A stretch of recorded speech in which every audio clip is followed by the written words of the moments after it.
Thank you. All right, it's BourbonBlog.com live. We usually have cigars on Saturday, and tonight on a Monday night, I'm having cigars with my friend Laurel Tilley. She is the brand ambassador of Macanudo Cigars, joining us from Milwaukee. Yes, thank you for having me, Tom. Very excited to be here. Hey, it's great to have you. And for those of you watching and tuning in on Twitter, Facebook, and YouTube, make sure you like and share this video. Feel free to ask Laurel any questions as we go about the interview. And we're both smoking the same thing to start with, right? We're both having a Macanudo Green label. Yes, the Inspirado Green. So this is our newest addition to the Inspirado label. Just came out in late summer of this year. So it's new. It is new. It is new. And it's one of my favorites. So I sent you a few. The orange is my absolute favorite. So the ones I sent you is definitely by design. But for this purpose, the orange just pairs so well with everything. In the green, the notes are so complex. You get a little bit of the cedar and the sweetness and the earthiness. So I really have an easy time pairing that with anything, whether it be bourbon or wine or a mixed drink. It doesn't matter. They're just super versatile, which is kind of why I gravitate towards these for pairings. Excellent, excellent. I already see some people that are Macanudo fans tuning in. And tell me about, this is my first time to have the green. Okay. Right off the top, I already like it. Tell me what do we have there that makes it unique and special? Sure. So I'm glad that I get to share this experience with you, like be here live while you're trying smoking the cigar for the first time. But so Macanudo, just to give you like a quick little synopsis here, Macanudo's been around for a very long time. We acquired it and brought it into the States, or acquired it in 1968, brought it to the States in 1971. But the Inspirado series only started in the United States in 2016. So we have been innovating like crazy, and this is the newest addition to that new line. So kind of the goal with this is to use different tobaccos, source it from more unique countries of origin, places that we haven't necessarily used for Macanudo before. So with the green, we're using Brazilian Arapiraca, which is uniquely Brazilian in that, like we're just talking about, you get this wonderful culmination of the sweetness, the earthiness, the cedar, the spice, and it's Dominican, Indonesian, and Colombian tobacco for the filler. So it really lets that wrapper shine. Overall, medium plus. So if you've had anything else from the Inspirado line, it's going to be akin to the Inspirado Black. But like I said, it's the first time we're using that Brazilian tobacco from that particular region and for a wrapper. So that's what makes it unique. We use this wrapper for some of our other lines like CAO, the Brasilia. But the cigars are going to smoke completely different because it's all Nicaraguan binder and filler, so it's going to lend a little bit more spice to it, where this is a little bit more subdued yet complex. It is subdued and complex, both some nice spice, some of that nice wood note, and really the tobacco just comes from all over the world. Oh, for sure, for sure. It's definitely like a global cigar. It's a global cigar, the Green Inspirado, and the Inspirado line only started in the U.S. in 2016, but it was like all over the place before then. So it was released in its infancy in our European market in 2014. So it was released to compete with the Cubans that you can get literally everywhere, I guess, but the United States.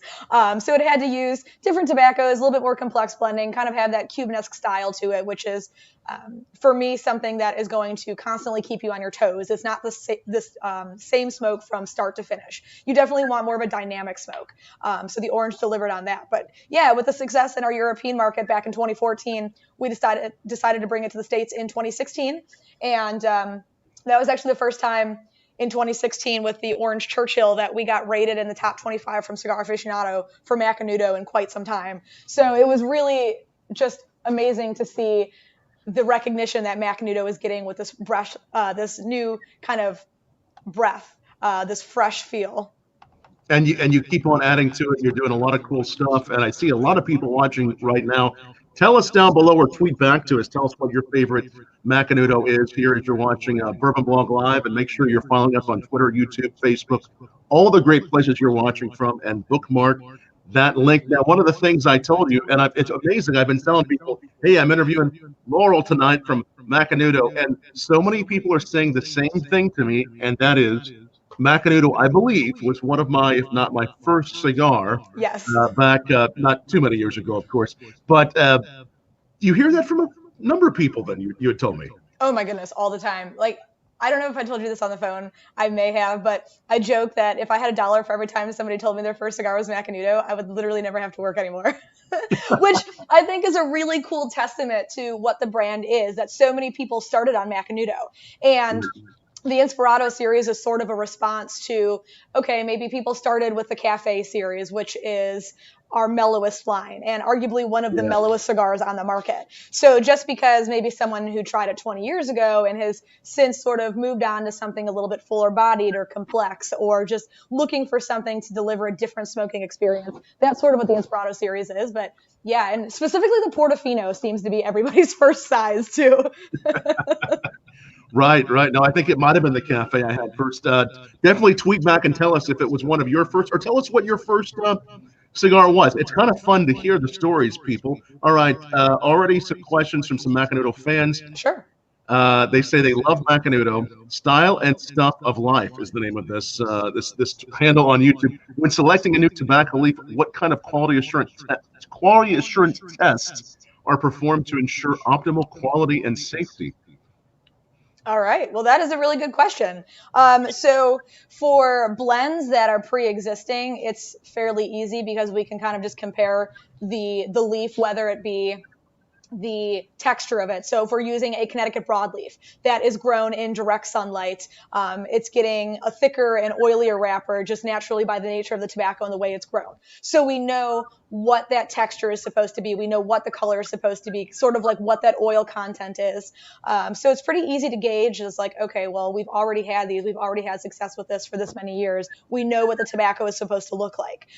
Moving forward with newer blends, trying different tobaccos maybe that we haven't used before or used for that particular blend, it's a lot of smoking, to be honest, because that's really the best way to test to see if tobacco is ready. We have certain guidelines to say, okay, well, we know it has to be in the field for this long. It has to be a particular priming. It has to go through a particular fermentation process. But yeah, to really figure out if the tobacco is ready to be blended or used, it is just smoking it. And as far as safety goes, I mean, I suppose, I don't want to be like really vague here, but, everything we do, regardless of the pandemic, it's, sanitizing and washing hands and making sure the stations are clean and, no sort of like cross-contamination or anything. So, but yeah, so as far as selecting new leaves, it's just a lot of looking and feeling and smoking. That's a good way to do it, and the safety is 100% because cigars are safe, just like whiskey. Moderation always. Yeah. It seems like a great, it's a great pairing, of course. What are you sipping on with your cigar? Oh, I'm drinking tea. I'm drinking my English breakfast black tea in my favorite new mug. What's it say on it? What's the mug? It's my Moto Guzzi mug. Nice. Black tea. I mean, that is a good pairing. Black tea and cigars. Is that something that you enjoy kind of as a morning or throughout the day thing? Oh, yeah. I drink tea. There's always a teacup in my hand. Probably more so during quarantine because I just have more access to it, whereas I'm on the road and I don't necessarily want to have to like roll through Starbucks or like go get it somewhere. But yeah, I pair tea a lot with cigars. I'm not a huge coffee drinker, so I tend to gravitate towards that more. Excellent. And there's actually a new rye whiskey on the market by Few Spirits that has, it's rye that has been, usually they'll proof down whiskey with water. Okay. So they'll add like water to make sure it's not barrel proof if they don't want it barrel proof. They've actually used tea for this rye whiskey. Yeah, it's really good. If I had it in my reach, I would grab it and show you, but it's actually really good. Just take a look at that if you're watching and you're a fan of what Few Spirits does there in Illinois, kind of more up towards your way. They're in Evanston, Illinois. It's wonderful. And they also do a cold brew. It's called Cold Cut with bourbon that they proof down. Bourbon, and then they proof it down with cold brew coffee. So, okay, that sounds awesome. I would definitely try that. So this may be a way to get to kind of infuse the worlds that you like. I have several things here. I'm going to grab several things as we smoke these cigars. The first one, and for those that watch me know that I'm a big fan of Kentucky Peerless from Louisville, Kentucky. And this is a single barrel. Now you can buy the bourbons, the rye, the small batch all across the country. The single barrels you have to look a little bit for, and these particular ones are distillery only. But this name of this particular bourbon is called Low and Slow because what Peerless does is they taste the flavors on the unique single barrels to say, what are the flavor notes we're getting on this barrel? And this one, they got like burnt ends, like kind of this kind of meatiness, toasted oak. So I just thought, hey, I haven't even cracked this yet, so I'm cracking it with this cigar for the first time. And I tell you that kind of nice juicy barbecue note against the kind of the wood and the dry, but yet the quality of the cigar is making some really nice things happen. Almost like I'm right there at the pit, smelling maybe some of the woodsy note from the cigar, the juiciness from the barbecue. Oh, that would have been hearing notes. That would have been perfect for my dinner tonight. I made brisket chili a couple of days ago, and and that would have been a great pairing. So we'll have to look out for that. You said that one's available in Illinois as well?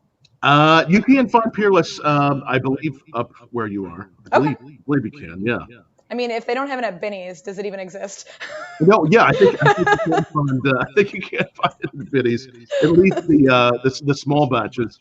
What whiskeys are popular up there? What do you see people drinking a lot of near you when it comes to whiskeys or spirits? Probably one of the most common that I see in cigar shops. We were talking a little bit about it earlier, Eagle Rare. I think it's just because it's so consistent, it's affordable, you can find it really anywhere. I've done some blind tastings with, it's been a couple of years now, and we usually do like 10 or 12 different like whiskeys or bourbons, and every year that Eagle Rare is included, it always seems to be number one, if not number two. If people can get their hands on it, I know a lot of people tend to pair with Weller. I know we were talking about it. Weller's just, it's difficult to come by. If you can find some Pappy, of course. You have some of that there at your headquarters? Yeah. Otherwise, Four Roses as well. Nice, yeah. I really like just changing pairings up to see what it will do. I know that typically, just like myself, when it's not the pandemic, Laurel is traveling the country, ambassadoring the great word of Macanudo Cigars, and you're going to a lot of lounges and events. What's it been like for you the last, 8 months or so? What have things been like for you? Super weird. I actually had to log onto my Delta app today, and I was like, oh my God, my last flight was the first week in March. The app still worked. Yes, the app still works. To put it into perspective, I typically fly about 48 weeks a year. So it's been strange. I mean, I think at first it was like a little uncomfortable because you're sort of navigating this uncharted territory. And then it was kind of nice being home. Like, man, I get to be home. I get to cook, like eat at my leisure, spend some time sleeping in my own bed. But then it quickly became a little old. I'm like, all right, I am ready to get back out there. But yeah, it's just been a lot of social media stuff. Early on, I was doing like a lot of lives. I was doing sort of like educational videos on all of our different blends. I've been working with our tobacco procurer, who has literally the coolest job at the company, in my opinion. So like he's responsible for going to farms that we don't own. So we're a vertically integrated company in that, we grow the tobacco, we produce the boxes, we do everything on site. But we also work with other farmers to get tobacco from places that we don't have fields, like in Brazil or in Cameroon. So his job is to go around and procure this tobacco and make sure it's up to our standards for the blends. Anyway, to make a short comment long here, I've been working with him to sort of get more details on like the scientific aspects of growing, and he's a certified like tobacco virus expert, which I also think is pretty interesting. So I want to sort of make those into videos and make them easily consumable for people who are interested, and not just have it relate to Macanudo, but cigar smoking as a whole. The more you know. I mean, I love knowing things, whether it be about cigars or wine or whiskey. I think it's just the educational aspect is so fun for me. So just trying to turn that information into something that people are interested in. That's right. You said it's a tobacco. What kind of expert? You said he studies. So he's also like a tobacco virus expert, and he's our procurement guy. So he goes and finds all this tobacco from all these like family farms and make sure that it's going to be good for what we need it for. Excellent.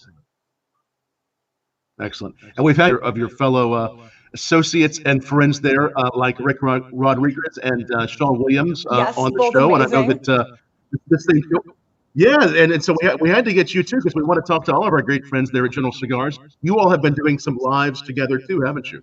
Yes. Tuesday nights we have a show called Behind the Band. It's actually going to be done now until after the holidays. But the three of us really, even in a normal world, don't have the opportunity to work together all that much, with the exception of like multi-vendor events or the trade shows. We might only see each other 3-4 times a year. So it was a good opportunity to get together and sort of talk about all of our personal experiences coming together and talking about like the ideas behind blends and, how it fits into the market and sort of all of the inner workings behind that. So it's been really nice to have a little bit more consistent contact with them, because we all have busy lives. It's hard when you're traveling. Oh yeah, and it's been fun. I've watched some. It's a fun time. It's every Tuesday night. Is that right?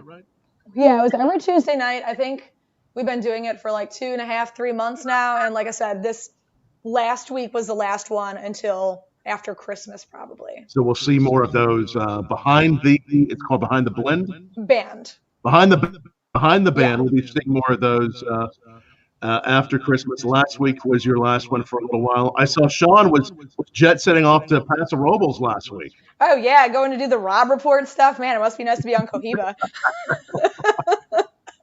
Looked like he was just finding any cool car he could find. He made it look all that cooler. He really did.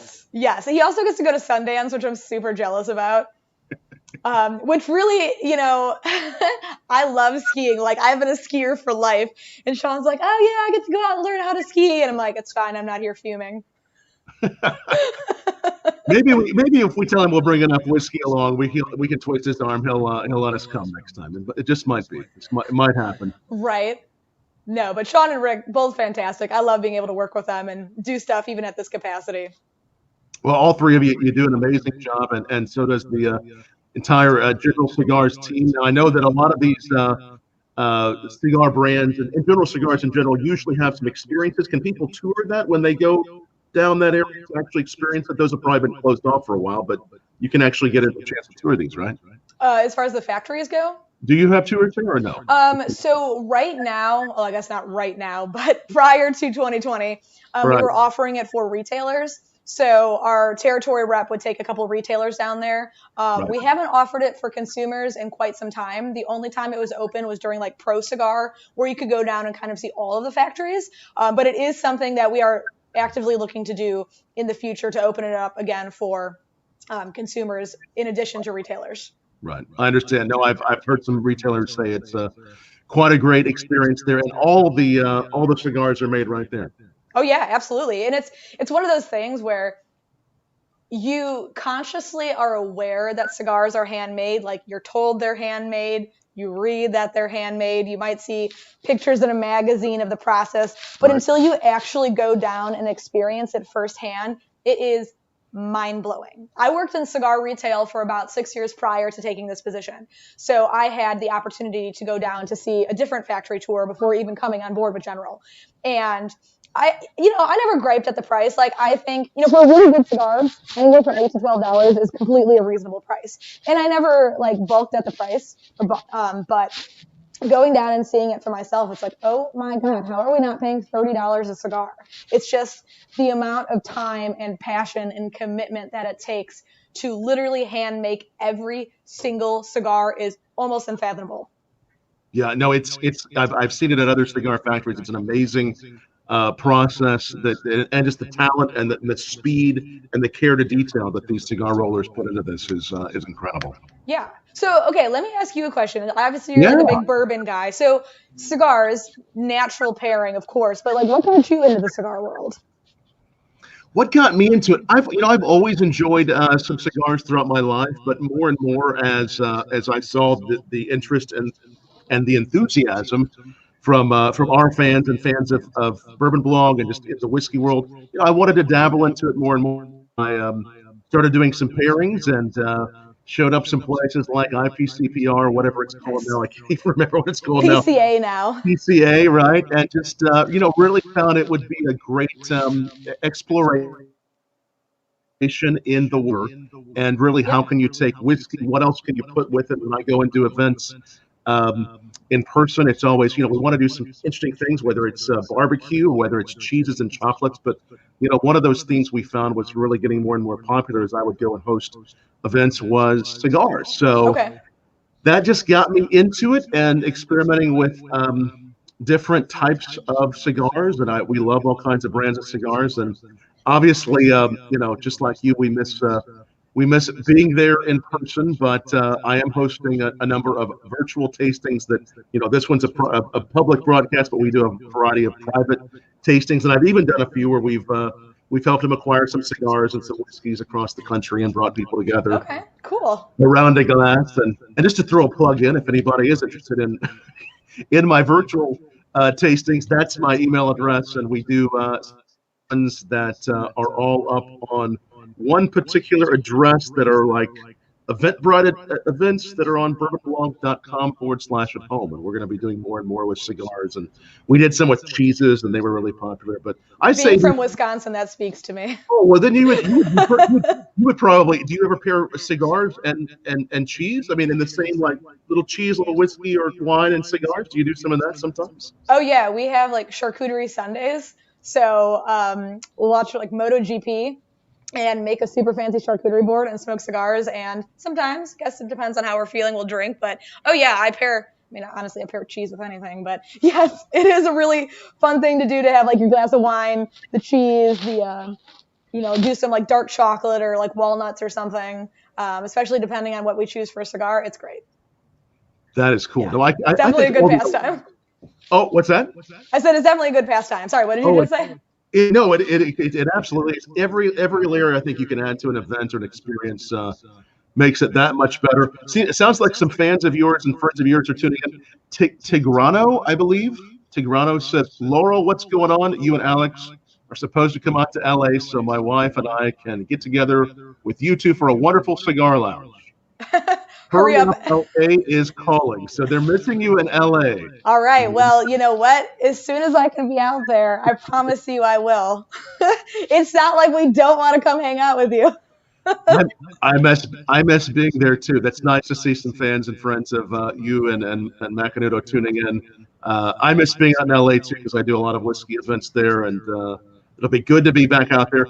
Our good friend Donald Snyder, that's a regular viewer, says, any advice for a complete novice in the cigar world? What would you, as far as of your line or just in general, what do you recommend? All right. Well, if we're talking about cigars, if you're a novice, I guess it depends on novice in that you're starting out new, in which case I would just recommend, start small, start mellower. I definitely had the experience when I first started smoking cigars that I bit off more than I could chew and thought, oh, how much does a strong cigar actually do? It's horrible. If you are not ready for it, it will not be a good experience. So I would just say, start with whatever you're comfortable with, whether it be mellower, and you want to start dipping your toe in the water to maybe a little bit more medium, kind of work your way up to full-bodied. But I guess the best advice that I would give you is don't push yourself or let other people pressure you into smoking something that you're not ready for or you're not comfortable with.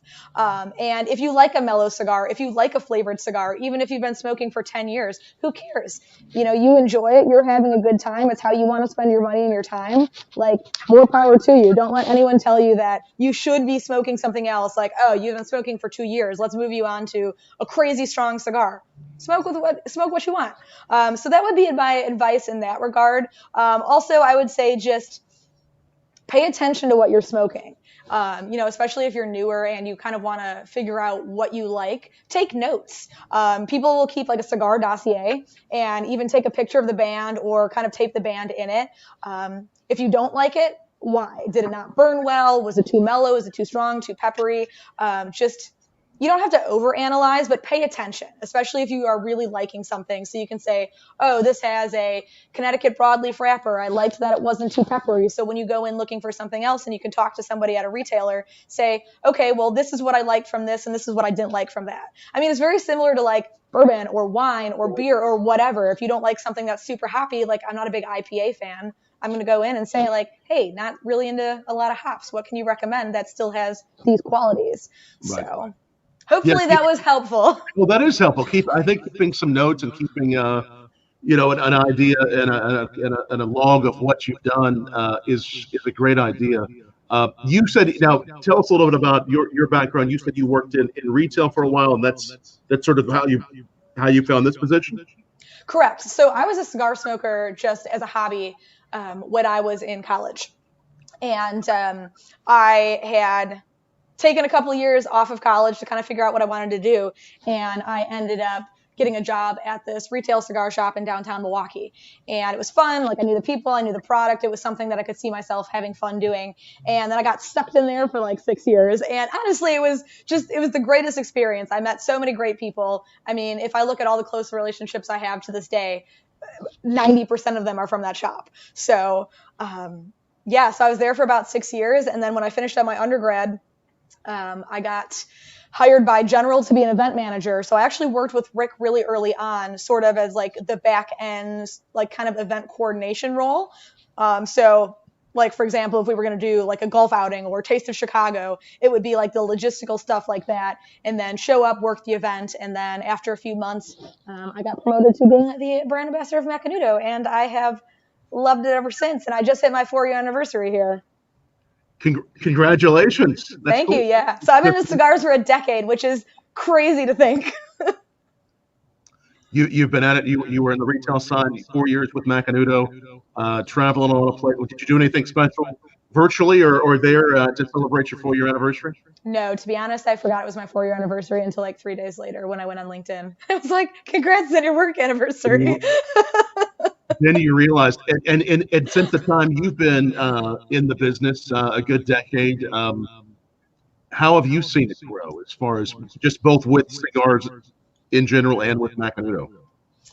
I mean, Macanudo is it's crazy different from even when I started in retail, just to see the development. I mean, you figure a brand that has so much history, the majority of the development has been in the last 4 or 5 years. So it's really cool to see this heritage brand sort of just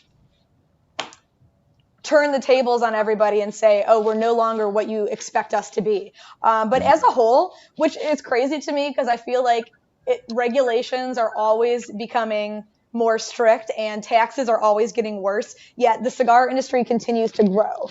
And we're seeing a lot of new, fresh faces, from college-age students to, women. It's a huge growing segment. I can't tell you how many times I've done just women's-only cigar events, which is awesome. So it's really neat to see that it's no longer just like this, what people would expect, like, middle to older age men in a cigar lounge smoking mellow cigars. Now it's everybody. There's a cigar for everybody from every walk of life. And it's so very much a community, and it's such an open and welcoming community. And honestly, like, cigar lounges are just the coolest place to be because it really doesn't matter, race, gender, age, religious background, political leaning. You can go in and have a cigar and just talk about a common product that you all love, and it's just perfect. That is incredible. And I think what you say there is so important because thinking about how much it has grown, all the market segments that are interested in cigars, especially, as maybe you could speak to this as a woman yourself, being a brand ambassador. I know a large number of, and of course, we appreciate all the brands and all the ambassadors, but a large number of brand ambassadors are men, but more and more we do see women in the business. What have you seen from your perspective? I see more female reps overall, not just from our company, but in general. Like I said, a lot of these lounges that have like women's or like ladies' nights, and they have women's cigar smoking groups. In fact, there's a cigar shop just 20 miles from here, they had a huge women's cigar club that would do like these huge charity events and like international travel, go to Cuba, go to the factories. And they were like nationally known for being this huge group. I'm sorry, I'm losing my train of thought here. We're talking about like, women and on social media too, how many more people are popping up, to become friends with, that are just like strong female smokers. And it's like, I just love to see it. Like, I'm here for it, and people going into the lounges by themselves to smoke a cigar, not with their husband or with a group of friends. That's cool. And the fact that there's more and more groups of all kinds, women's groups. I mean, you've probably seen that grow even more the last decade or so. That's super cool that you're seeing more and more of that. That's really cool. It's an equal opportunity enjoyment. It doesn't matter who you are. And I think there's really not a lot of stigma with it anymore either. Right. I think that's true. There's that stigmas have been broken down as well they should be, and people are enjoying it no matter who they are, and we enjoy it all. And we're so glad to have all these great people watching on Twitter, Facebook, YouTube. Ask Laurel any cigar questions or Macanudo questions. I am moving on to yet another bourbon that I really enjoy. It's Town Branch from Lexington, Kentucky. This particular one has been aged in 2 barrels. It started in its first barrel, and the thing with bourbons is it can only be aged in 1 barrel, and then that barrel has to be used for something else. Once you dump it out of the first barrel, that barrel can't be used as bourbon again. But what they did with this one was they stuck that same bourbon in another barrel that was freshly charred and aged it even longer to give it even more power. So is that what gives it that color? Yeah, it's really dark. Yeah, very, very dark. I noticed that. Really dark. So I poured some of this. It's great with the green. I'm going to go ahead because we want to talk a little bit about the orange. Okay. I'm going to go ahead and light up an orange too. Sure. Now, I know. We call it double fisting when you have 2 cigars or 2 whiskeys. Oh, yeah. Double fisting in cigars too? Absolutely. Double. What orange is one of your favorites, right? The orange is my favorite. Yes. Very favorite. It's so easy to smoke. I mean, it's medium bodied. You get a little bit of the cedar, a little bit of the natural sweetness, like some white pepper to it. Almost like a little citrus as well. It's one of those cigars that I could smoke back to back to back to back every day and not get tired of it. It's like your favorite band. It doesn't matter what mood you're in. You can always put on your favorite artist and listen to it, and it just makes everything better. It's a great for all sorts of occasions, foods, drinks, and this is one you all have had out for a while then. Yeah, that was the catalyst for the entire Inspirado line. So that was what started it all. Nice. Yeah, some great kind of wood notes off the top. I get some nice sweetness off the top of this one too, just as I light it on. Maybe even a touch of what am I getting? I felt like I got like a touch of like cocoa nibs or something, or a little milk chocolate maybe. Okay. Notes off the top? I personally do not. I get more of like that little bit of citrus and the sweetness, but you're also only like 4 puffs in. So, let it develop after like a half inch and see how you feel about it. But, that's the beauty about both cigars, whiskey, bourbon, whatever. It's so subjective, just because I taste something in particular doesn't mean that you are, but we could like it for 2 completely different reasons. Yes. Yeah, no, I like it. I like it so far. And I really like the green. The green brand new. These are both, the green is out nationwide now. We can find that everywhere. Correct. Yep. Green and orange. You've also done something interesting with in the world of bourbon. There's a bourbon cigar you all have. Yes. So the Mackinádo M Bourbon. So currently we have 2 infused cigars that is offered from Macanudo. And the bourbon is cool because it's not just a straight bourbon. It's actually modeled after a craft cocktail. So it's modeled after the old fashioned, and being from Wisconsin, that really speaks to me. Although it's bourbon, not brandy. We do it with brandy here. You do it with brandy, huh? Yes. But yeah, you get a little bit of the sweetness, a little bit of the citrus. And when you smoke it, you actually get some of those aromatic bitters. I wanted to send you one, but I don't have any here. So when I get them in, I will make sure to send them along your way. Because I definitely want you to try it. But yeah, it's cool too, because it's not super, super flavored. Like, I've never been a huge flavored cigar smoker myself. But with both the bourbon and the coffee, it's very nuanced in that you're getting the natural tobacco flavors with that infusion. So it's not like you're not actually getting the natural tobacco notes. So it kind of all comes together in this perfect little cigar bourbon pairing. It sounds really good. Now, when it comes to the actual cocktail element, how did you guys get everything in the cigar? I mean, how does that? What can you tell us about that? So we have a particular like topping infusion process. So when we were doing the blend testing, we had just the straight bourbon, and as I'm sure you are well aware, a good bourbon is very complex. Like you have a lot of different notes to it. And we weren't able to really achieve that with just that straight bourbon infusion, which is why we decided to do more of that craft cocktail. So by adding some of the citrus notes and the sweet notes and like the little bitters, we were able to achieve more of like that complex bourbon experience. But yeah, it's just, it's the way we do the infusion and the topping. It's just we're taking these different flavors and kind of building them all together to achieve what we're looking for. If that makes sense, without like giving away our secrets. We'll see after a couple old fashions if the secrets will come out, but that's okay. Okay. It's a secret process. But I love the fact you've taken a cocktail and you've really said, okay, now people have done and brands have done cigars that have been aged in barrels or infused with bourbon, and there's so many good ones of both. But you've thought about a cocktail and how can that cocktail speak to that cigar and really become a cocktail within a cigar? I think that's extremely interesting. Well, thank you. I thought it was very cool too. And I think we talked about Justin on Diesel. You definitely need to talk to him because we do the Diesel Whiskey Row series. So we have the original and the sherry cask. So that's using those barrels from Rabbit Hole. And those are different because they're not infused. So we're not adding any flavoring to the tobacco. All of that flavor is going to come from having it just age in those barrels, and they're awesome. I personally am a fan of the sherry cask because it's a little bit more intense, but they're both phenomenal. They are really nice. We were actually at, I believe when we've been to Rabbit Hole, we love Rabbit Hole's whiskeys there in Louisville, Kentucky as well. We were there for, I believe it was 2 years ago on Kentucky Derby. Well, it was not, maybe it was Derby before last. Now I can't even remember because Derby wasn't, it was postponed, but then usually I'm there covering it on the red carpet doing media coverage, but this year they only let like the major outlets go. But I know right after Derby we had an event there a couple years ago and we got to try those, and I thought the cigars, I thought they were very nice from Diesel. And that sherry, I like them both, but I agree that sherry has that nice element. I love the sherry finished Rabbit Hole.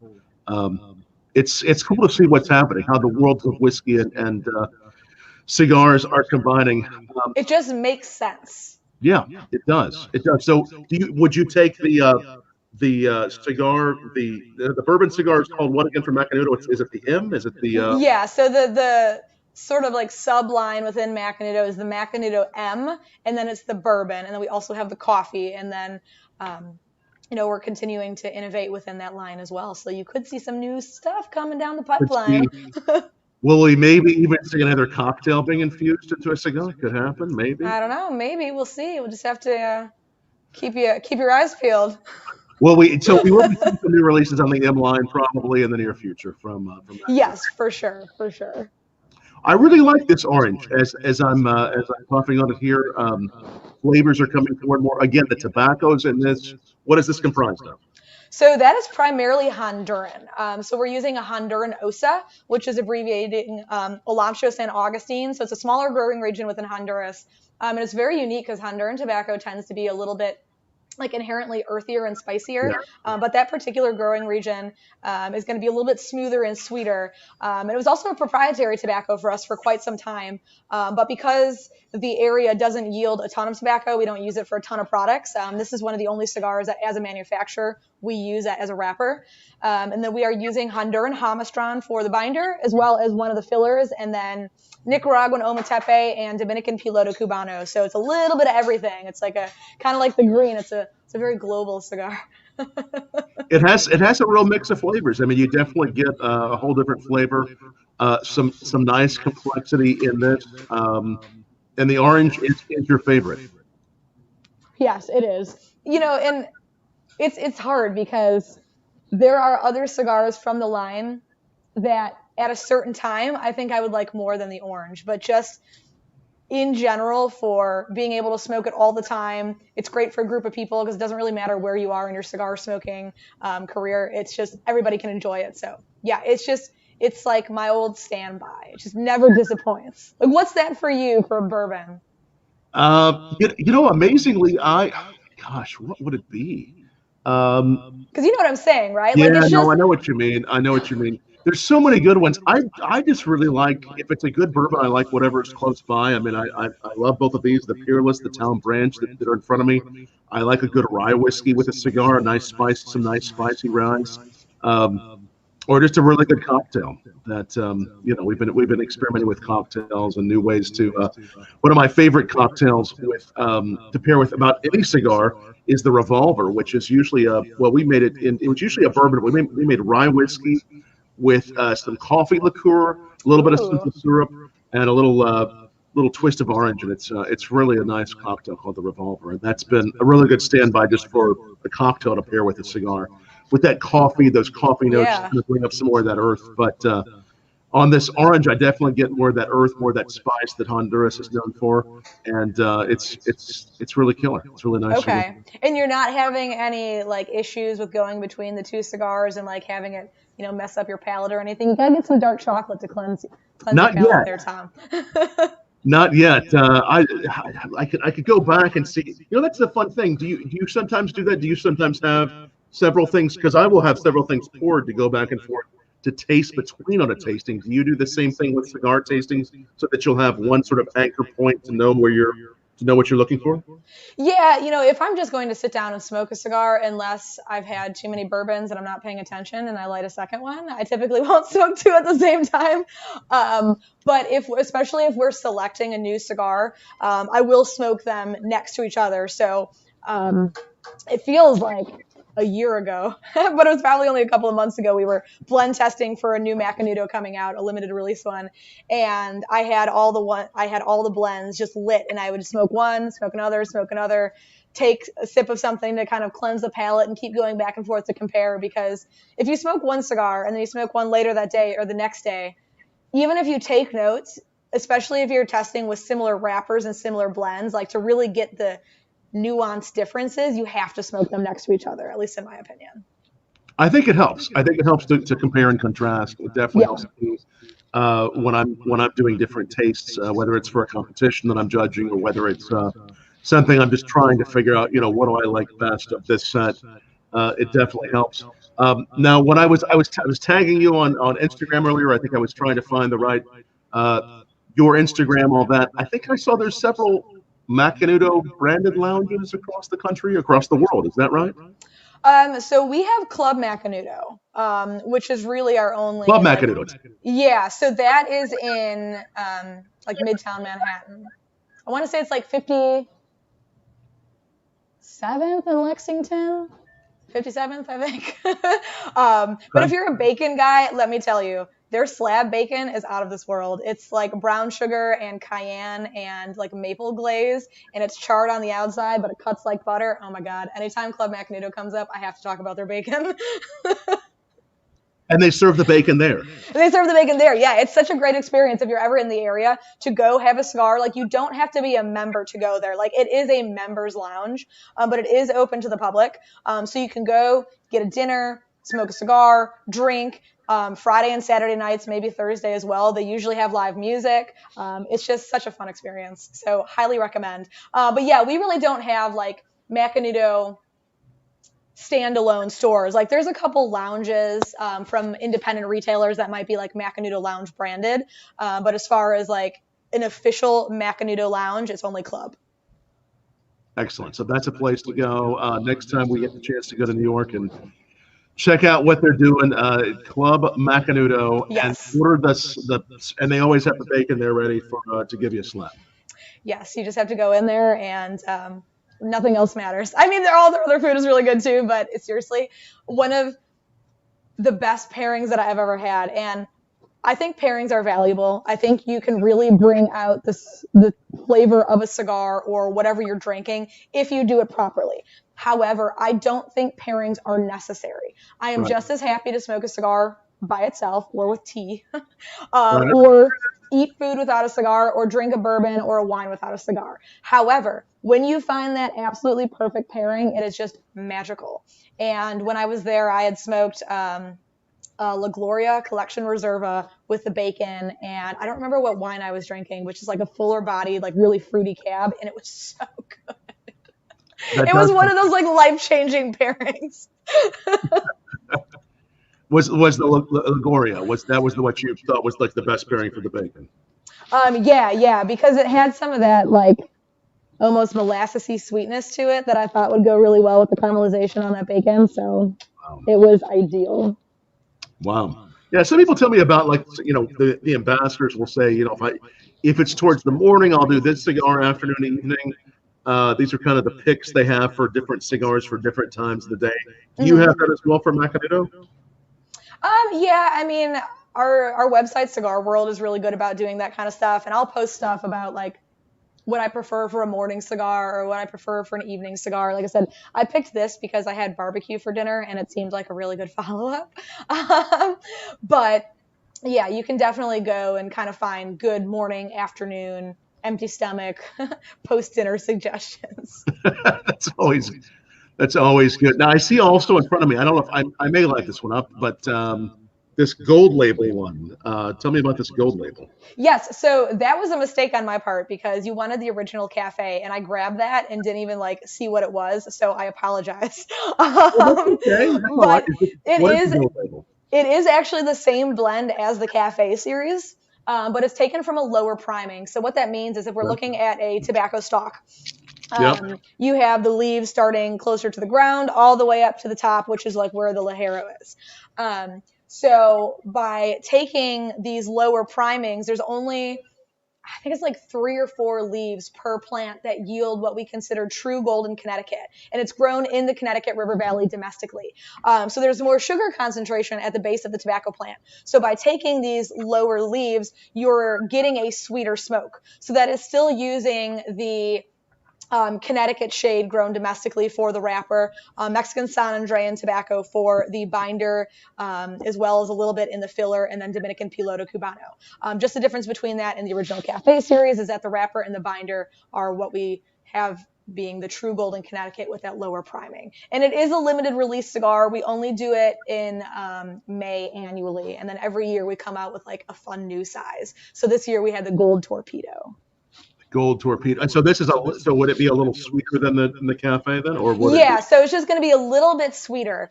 Between the two, I actually prefer that one. So I'm glad that I sent you that one to try since you've had the cafe before and you like it. But with the bourbon ones, we'll make sure to get you a cafe as well. So after I sent it, I was like, oh no, I think I sent him the wrong one. That's all right.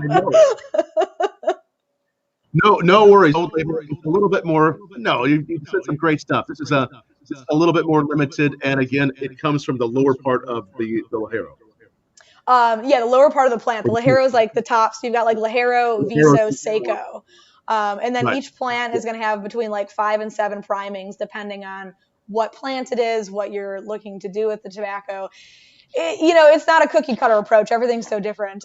But yes, that one in particular is going to yield a little bit of a sweeter smoke. And it's just, even though it's mellow, it's very creamy and surprisingly fuller flavored given the tobaccos that we use. So if I was going to pair that with anything, I would do, does it have to be bourbon? No, it could be anything. Okay. Because typically my favorite thing to pair with that is a mule. Because you get like the crispness of like the ginger, and then the vodka isn't like super overpowering, especially if you get something like a little smoother or sweeter, and then just like that a little bit of lime and throw a sprig of mint in there. It's glorious. Kind of some of those ginger notes, some of those spicy but sweet notes that would go well with. Exactly. But use a really good ginger beer. There's nothing wrong with Goslings, but if you can find like a little bit of a higher end ginger beer that you really get like that bite of the ginger and then it's like equally has that sweetness to it, that's what I would recommend. drinks that have some citrus and some ginger can work quite well. I mean, if you think about even whether it's like whether it's kind of a rum and coke with a twist of lime, or something that's like the mules, those can really add some nice citrus flavors to really accent a cigar. And I've seen a lot of people do that, especially as we go towards Miami and other areas in Florida. We see that as a really common pairing, and it can be a wonderful pairing for many cigars. Yeah, and just because that cigar is a little bit mellower, sometimes if you have something heavier or even like scotch can overpower it a bit. So kind of my rule of thumb is pairings. Like I literally could not care less what you smoke and what you drink as long as they complement each other. You know, you don't want the cigar to be so spicy and overpowering whatever you're drinking. And on the contrary, you don't want your drink to be so heavy and flavorful that you literally get nothing from the cigar. Just finding the balance. That's all life is finding that balance, right? That's right. It's balance. That's what people ask me, you know, what do you like about a good cocktail, or what kind of whiskey are you looking for? What stands out to you in a good whiskey? And I always say, or cocktail, you know, something I can always go back to, that I taste something new on, but also something that is balanced. And I think that could be the same in the world of cigars. Oh, for sure. I mean, I think I would argue that's the same in everything in life, right? Just the balance. Like, eat like crap, go to the gym. You know, drink too much bourbon, also drink a gallon of water. So we got to start doing more of around here. That balance is so, especially during the pandemic, it's so important. Yes, yes. All right, we also have, and again, I may get 3 going here. It could happen, but at least I'll know, and so will everyone else. We have the Palladium. Palladium? Yes. So the Palladium is our limited edition Inspirado blend. And what is the Palladium? So the Palladium, that is a crazy mix of different tobaccos. We are using a 5-country blend for that. And it's a Connecticut shade grown in Ecuador as opposed to the Connecticut River Valley, which you'll see on the the Macanudo Gold as well as the Cafe. So the difference in growing that tobacco in Ecuador is that it's a very volcanic region. So it's going to give a little bit more depth to that wrapper flavor. You get a little bit more spice, a little bit more cedar, just kind of the example I like to use is if you drink scotch and you put too much water in it and can kind of dilute the flavor, like that is just pure scotch. Like that is all flavor, even though it is a mellower cigar. And the cool thing about the process of aging the tobacco is that we do tertio aging. So it's actually aging the tobacco in palm bark. And I don't imagine that you have any experience working with palm bark, because why would you? But it's not very pliable. It's very difficult to work with. Palm bark, yes. That comes off of palm trees. Yeah, that comes off a tree. I like that. So because it's not porous at all, it lets the oils and the flavors of the tobacco kind of stay locked into it in the aging process. Because unless we're doing like bourbon barrels or something, typically tobacco aging is done in burlap. Burlap, you know, it's textured. You can kind of over time have some of those oils and flavors start to release. But the tertio is not only going to keep everything locked into the tobacco, but it also aids in adding sweetness to both the flavor and the aroma. So even though it is a mellower cigar, it's super, super full flavored. And I wanted to send that one to you to try because it's, like I said, it's a limited fall release for Inspirado. And even if you're not a mellower cigar smoker, that flavor will knock your socks off. I'm trying it. I went ahead and lit up the Palladium, and again, that palm bark is it actually, you wrap it around the tobacco? Is that what oh yeah, it's a huge pain. There's only 2 people in our Dominican factory, which is our biggest factory, that are qualified to do it, and it's not pliable at all, so it's constantly breaking. So unlike the burlap where you can just pack it in, tie it off, set it against the wall, and then, you know, walk away, it takes like 5 minutes.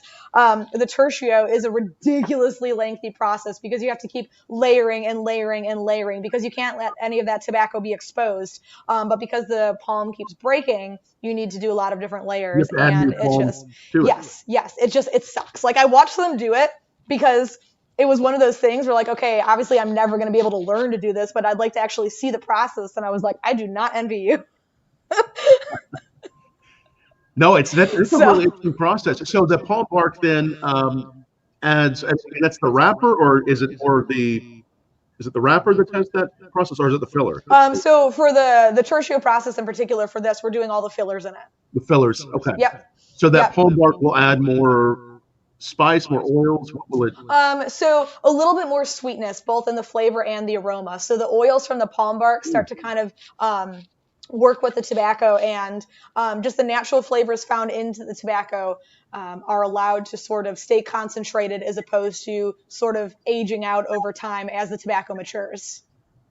I like it. I like this, and I usually don't let up 3, but you know what? For you and Macanudo, I'm trying all 3 because I want to give you some real time feedback. I really do like this. You're going the wrong direction though, because we're starting with like the fullest flavored, fuller body, and then going to the medium, and then going to the. But hey, I'm glad that you're enjoying them. We can just do all this in reverse. If you listen to this later, you can just listen to it in reverse. That's you can do that with the palate too. I guess you can. No, and the nice thing is though, even though that is a mellower cigar, like I said, it does have a lot of flavor to it, and there's nothing in that lineup that you're smoking that is going to just destroy your palate for anything else. Right. I mean, even though the green has a little bit more of that pepper to it, I assume you didn't really notice any sort of issue going to the orange, and then the orange going to the Palladium. They weren't overdone at all. I mean, these are all. That's one thing that I've recognized. I mean, I think that I've seen about Macanudo is that they have depth, spice, character, but none of them are so over the top that I've had so far that they would ruin anything on the next one. Okay. Is that true with Macanudo? Do you find that to be true as far as the approachability factor? Yeah, there's only one that I wouldn't necessarily start with, and that's our Inspirado Red. That is fuller bodied. We are using 2 leaves of Ligero, which is going to give it a little bit more strength, a little bit more bite. There's a fair amount of pepper in it too, and I almost get like a smoked paprika quality to it. So that I wouldn't go red to gold, but I could go red to orange to gold. When you're doing these events, when you're hosting a cigar tasting, what do you usually do several then, or what do you usually do when you go into as far as like when I travel like week to week? Yeah, so a normal week for me is 3 nights worth of events, whether that's Tuesday to Friday or Wednesday to Saturday, or sometimes we'll have bigger multi-vendors over the weekends. But typically the day is visit between 4 and 6 accounts in the afternoon, go chat, smoke, and then do the event in the evening. And then the cool thing about the Inspirado events is that there's always an educational aspect tied to it. So we do what we call a Fuma Tasting. So for the first year that I was doing it, we did wrapper, binder, filler. So it was kind of the cigar deconstructed. So you were able to try the wrapper, the binder, and the filler all on their own. And then we did 100% blends, kind of. Like 100% of one within one cigar. Yeah, so all just separate. So you got to try the wrapper independently, the binder independently. Oh, nice. And then we had all of the different wrappers. So for the 4 blends. And then right now we are doing same seed, different countries of origin. And again, I'm sure you can appreciate this a little bit. Where the tobacco is grown makes such a huge difference on the flavor. The climate, the soil. I mean, it's like wine. You could grow the same grape in 100 different regions, and it's going to taste different. It's going to affect the flavor of the wine. And that's the same thing how the tobacco is. It doesn't matter if we're growing Habano in any of the 4 major regions in Nicaragua or Honduras or Ecuador or Brazil or whatever.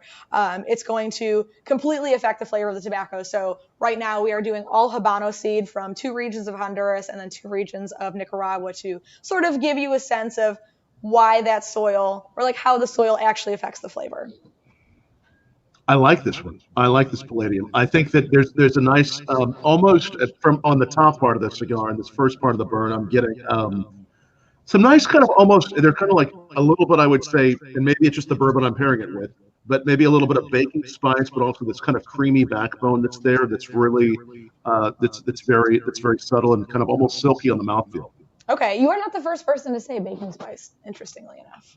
So good. 10 out of 10, Tom. You're doing a good job. I'm so good. No, this is good. It's always fun, and it's fun having you here. And I want to make sure people know that if they want to follow all the great travels that you do and all the great experiences, whether you're traveling or not, this is your Instagram, right? Macanudo_Laurel. That's where Correct. They can find you. Yep. And you're talking about a lot of great things there, and as I'm sure a lot of people may have asked you in the past, as you look towards the future of cigars, when people would ask you, what do you see for the future of cigars? Does that definition or that answer that you would have given, has that changed at all the last 8 or 9 months with COVID? Do you think it's changed for the world of cigars or for, the world of Macanudo as far as what the last 8 or 9 months have done to the popularity of cigars? I mean, honestly, COVID has been ridiculous for the cigar industry. I mean, so many people are smoking cigars, whether they were previous cigar smokers that are smoking more.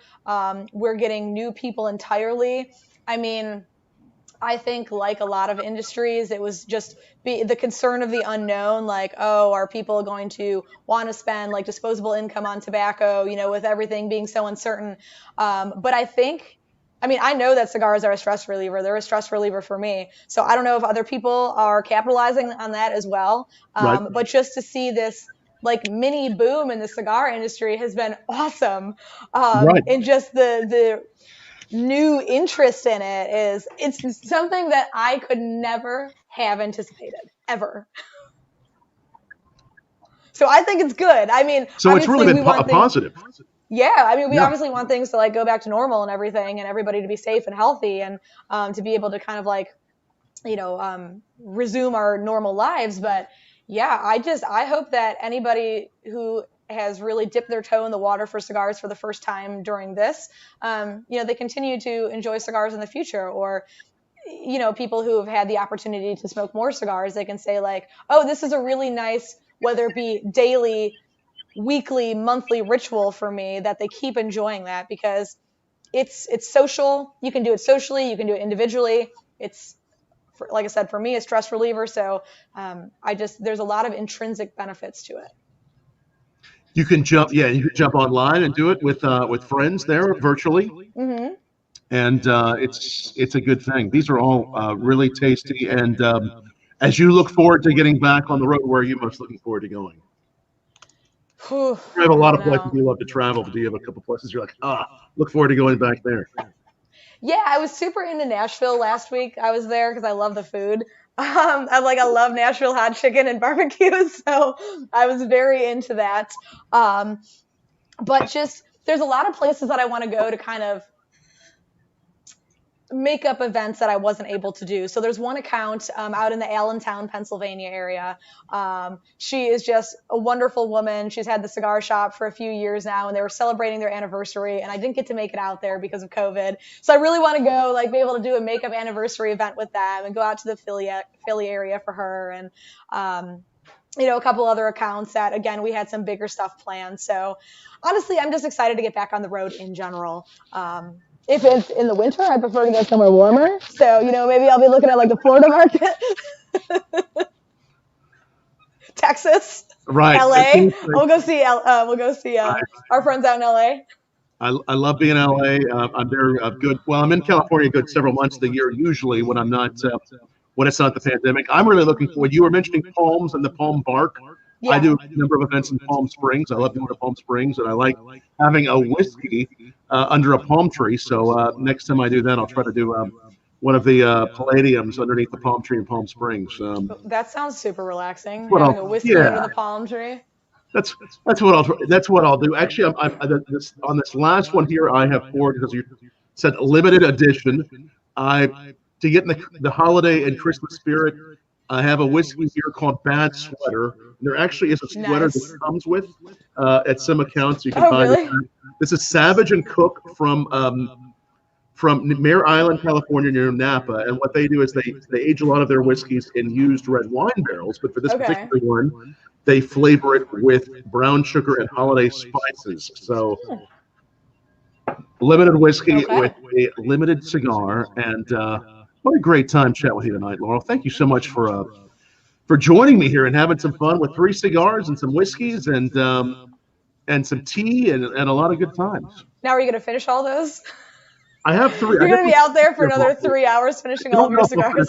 I have all of them going, but it's nice to see the differences between the Macanudos, and they're all really splendid. These are really nice. Again, this is a little bit more limited. You can find this one, but you should look for it now then. Is that right, if you're looking for the Palladium? Yeah, so that shipped in October. So yes, those are still available for sure. And that's again an annual release, just like the Macanudo Gold label there. So that comes out in May. Annual release. Yep. Anything else going to be released before the end of the year, early in 2021 that we should be looking out for in Macanudo? No, nothing real big until like spring, summertime. So we'll definitely keep watching. We'll look forward to having you back on here. Maybe having one of the bourbons at some point. We'll get you back on here. We'll try one of the bourbon M's, and I'll make a old fashioned, and we'll see how it tastes. Yes, and we'll coordinate on the bourbon or whatever we're drinking, and I'll go out and find the bottle so we can, virtually drink together. I love it. I love it. And again, it's BourbonBlog Live. So many great people viewing tonight, and so many fans of BourbonBlog and Macanudo. We really appreciate it. This is up permanently on YouTube, Twitter, and Facebook, wherever you watched it. And I will also share, if you're a podcast fan, we do a podcast. The best place to find it is anchor.fm/BourbonBlog. So we'll put the audio of this video broadcast up so you can listen to us smoke and chat about smoking and drinking. Perfect. This was super fun, Tom. Thank you. Laurel, thanks for all you're doing for the world of Macanudo and for the world of cigars. You're doing a great job. Thank you. I appreciate that. Yeah, this is great. Absolutely. I'd love to do it again. Thanks for everyone watching. Yeah, we'll do it again, and join us later in the week. I think we'll be back later in the week with more whiskey. Just keep on watching Bourbon